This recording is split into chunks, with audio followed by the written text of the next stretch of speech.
I have all of these pieces that I've made, and I made them for a different project, or a project, and the project hasn't happened, and I'm not quite sure if it will happen because I will need a lot more to finish it.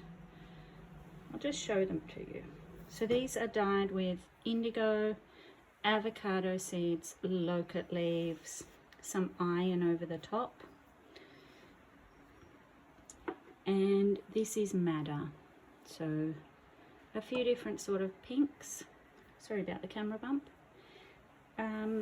and just simple machine pieced to make into, this was going to be a quilt, one of my styles of improv quilting. I call it fearless quilting, where all the blocks are different sizes, and then sometimes I break it up.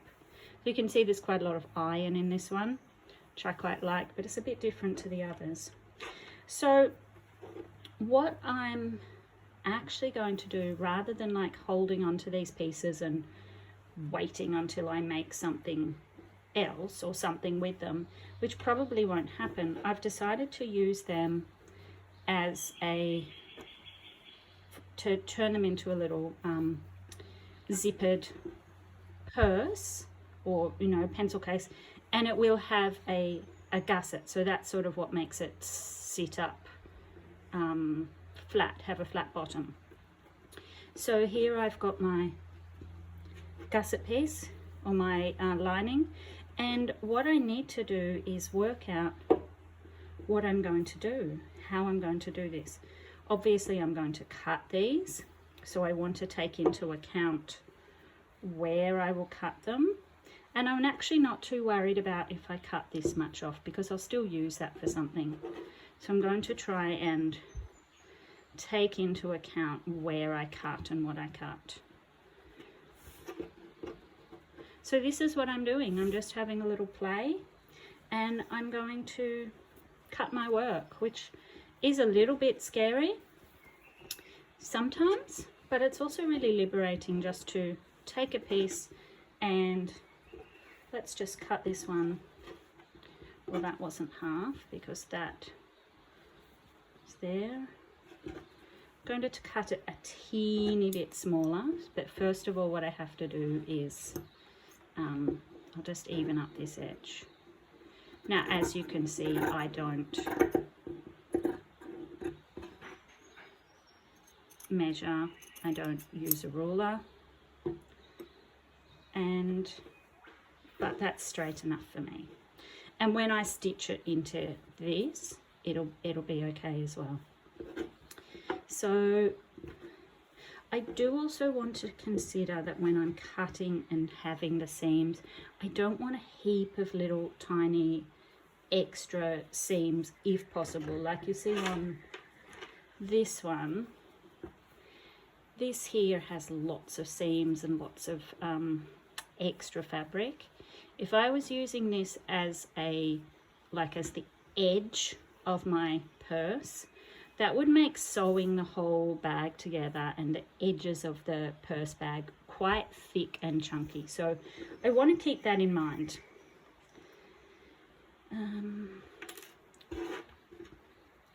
For some reason I quite like this landscape here, and I want to consider the proportions. So if we're going to consider this is tucked up, because this is the flat bottom, so this is our bag here. So I want to consider that it's not halfway. I want to make sure I'm not putting it halfway, because in composition it just looks a little bit better if it's broken not into even thirds, and I sort of like that being off center, a bit offset. So I'm actually really liking that, and I like that the pink again is offset. So I'm just going to fold this at the point, and again, measuring is not accurate because that's okay here. But what I will do is I'll lay this here and see how I was talking about that seam line? That's going to end up being a bit of it. No, I think it'll just be all right. I'll be able to unpick that and it won't be a problem. So I'm just doing this measuring.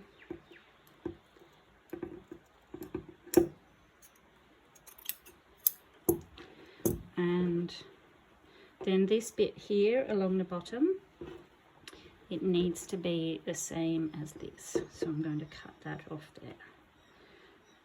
And the pink is, look at that, the pink is actually the perfect length. So that's sort of always a bit serendipitous when that happens.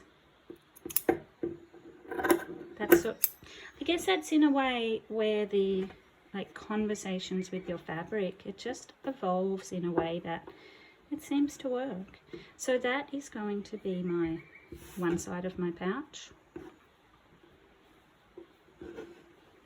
And then I'm going to do the same for the other one. And then we'll see what it looks like. What I do want to make sure though, I do need some here on the bottom, but I'm going to make them one piece because I don't want all the extra seams. This is the base of the purse, so I think having extra bulk of seams will make it a bit bumpy to sit on. So let's get this again. So let's put that away so we remember. And we'll get this one again. Now, I could use the same piece because this is almost the same. Obviously has that and that bit. And I could do that. If I was going to do that, I actually would probably change it up so that I didn't have that same line. That sort of is interesting. I probably won't do this. I think that would be a great line to consider in a quilt if you're working in a quilt or something, but I don't really want to work with the same piece for this purse. So I'm going to, let's see what else I've got.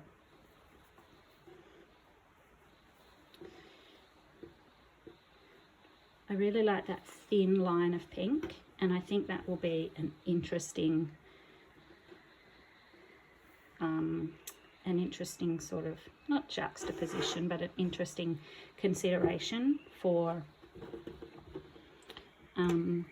this line here. So I'm going to go with this one, but I don't love how much there is here because these are actually sort of similar. So I want to consider that I'm not going to use this whole thing, but I also don't want this pink to be right in the middle. So I think I want the pink offset a bit. Now consider when we have the purse, they're like this. So, so this pink is on this side and this pink will be on this side, which I like the idea of. But just consider how it's going to sit. Also remember that they're opposite sides, so it doesn't matter that much.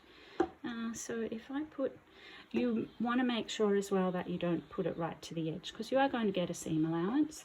It's like when you read a magazine and it opens up and you miss that teeny little bit of picture in the middle. So what I'm going to do is just cut it, and there's already a fold on my fabric from when it was folded in the drawer. And then from there, I'm going to decide, I like that bit up the top, and I think that proportion, let's see what happens when I fold it down to fit. See, this is where I'm considering the composition and the proportions when I choose where to cut.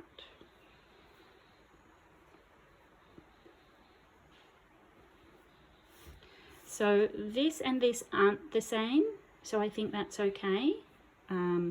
This is just above middle as well, so I think that's really interesting. Whereas say if I folded it here and cut from the bottom, if you have a look, it's not quite as visually interesting in that composition. This here is still in an interesting spot. It's above whatever, but I've missed out on this lovely little piece here. So that's how I'm going to cut. I'm going to cut from the top down. So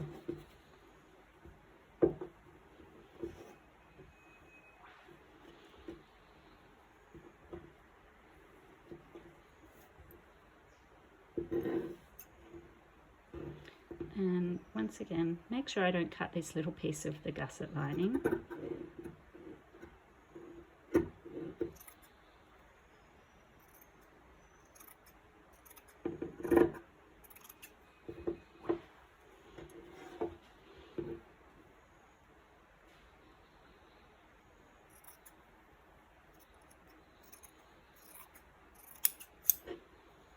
And this little piece here, of course I will keep it. I'll probably cut it off just for, no, I'm not going to cut it off.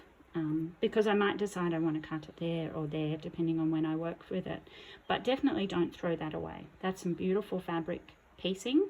I also dyed the fabric, so I don't want to waste that. This little one here, look, you could save. That would be quite interesting, stitched on the top here if that's what you wanted. Same as this one. So I would save them, but also if you have so many scraps, that is okay to go into the compost. Like, don't save every scrap. That just becomes a bit too much. So now I have my 2 pieces that are going to become a gusset purse, and so I'll show you how to do that in a next in another video.